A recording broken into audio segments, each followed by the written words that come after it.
My toxic director thought he could take credit for my work, so I let him. Worst mistake of his career. Here's what happened. I worked at a high-pressure marketing agency in Chicago for 3 years. I was one of their strongest performers.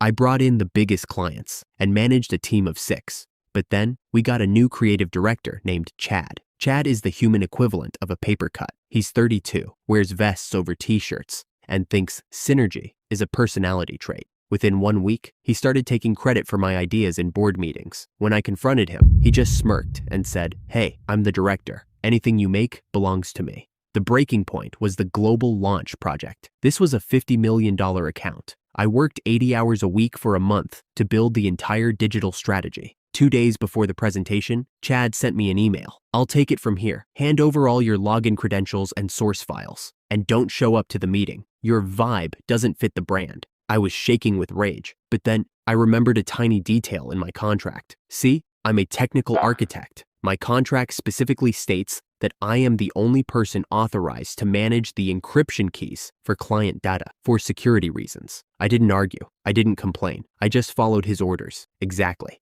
I sent him the login to the presentation folder and nothing else. Then I turned off my phone and went to a cabin in the woods with no Wi-Fi. Monday morning, the board of directors and the $50 million client were all sitting in the conference room. Chad stood up, adjusted his vest, and tried to open the presentation. Access denied. The screen flashed red. Because Chad had taken over the project, the system security protocol triggered a hostile takeover lockout. The only way to unlock it? A physical security key. That was sitting in my pocket, 300 miles away. Chad panicked. He tried to call me, straight to voicemail. He tried to guess the password, locked the whole company out of the server for 4 hours. The client was so insulted by the unprofessionalism, they walked out and canceled the contract on the spot. When I walked back into the office on Tuesday, Chad's desk was already empty. The CEO called me into his office. "Chad told us you sabotaged him," he said. I just pulled up Chad's email. "Sir, he told me to hand over the files and stay away." I did exactly what my director ordered. If he didn't know how to manage the security keys, that's a leadership failure, isn't it? The CEO sighed and offered me Chad's old job with a 40% raise.